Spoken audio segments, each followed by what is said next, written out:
AITA for telling a coworker that I'll go to HR if they keep pushing the Christmas adopt a family on me. At my job, we have this annual holiday tradition where the office adopts a family for Christmas. It's a program where we, as a team, come together to provide gifts for a family in need. There's a big bulletin board in the break room with cards listing specific things the family members want or need. Stuff like a toy truck for the youngest kid, a gift card for groceries for mom, or a hoodie for the teenager. People pick a card, buy the gift, and bring it in to be wrapped and delivered to the family before Christmas. On the surface, it's a nice idea. A lot of my coworkers are really into it, talking about what gifts they picked or brainstorming ideas for items that aren't on the cards. Personally, I've stayed out of it. I wasn't participating, and I wasn't planning to. I thought I could just quietly sit this one out. But apparently, my lack of involvement didn't go unnoticed. Yesterday, during lunch, one of my coworkers, let's call her Sarah, came up to me. She started with some light chit-chat, but it quickly turned into her asking if I'd picked a card off the board yet. I told her, as politely as I could, I don't celebrate Christmas. I figured that would be the end of it, but no, she wasn't letting it go that easily. Sarah raised an eyebrow and said, "It doesn't matter if you celebrate or not. It's about giving back to those in need. Everyone should be doing their part." Now, I'd been having a rough morning already, so her tone was grating. I tried to keep my cool, though. I just said, "I understand, but I'm not participating this year." Apparently, that wasn't a good enough answer for her. She started pushing harder, saying things like, "It's just one small thing. You could pick the cheapest item on the board. And why wouldn't you want to help a family in need? It's not like it costs that much." She even threw in a guilt trip about how we're so lucky to have what we do, and it's selfish not to give back. At this point, I was done, but I didn't want to lose my temper, so I tried to deflect. I said, "If you feel so strongly about it, maybe you could grab an extra card." Her face immediately changed. She rolled her eyes and said, "You don't have to be such a Grinch about it." That was the breaking point for me. I looked her straight in the eye and said, "If you keep harassing me about this, it's going to become an HR issue." My voice was calm, but I meant every word. Sarah got flustered and walked off in a huff. I thought that was the end of it. Spoiler, it wasn't. Later that day, I overheard Sarah and a couple of others talking about me in the break room. They didn't realize I was nearby. I heard things like, "I can't believe she's refusing to help. It's just so heartless. And what kind of person doesn't want to give back during the holidays?" Hearing that stung.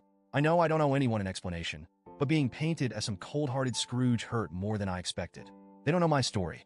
They don't know why I don't celebrate Christmas, and they definitely don't know why programs like Adopt a Family leave a bad taste in my mouth. But since you're here reading this, I'll tell you. I grew up extremely poor, and when I say poor, I don't mean tight budget poor. I mean barely surviving poor. Holidays like Christmas and Thanksgiving weren't magical for me and my siblings. They were just reminders of how little we had. Thanksgiving? Just another day. We couldn't afford turkey or fancy sides, so dinner was whatever cheap food we had on hand. Sometimes, we'd get dragged to a relative's house where they'd have a feast, but that wasn't much better. Sitting there, watching my cousins eat their fill while we were too embarrassed to take more than a small serving. It was humiliating. Christmas was worse. We never had a tree. No lights.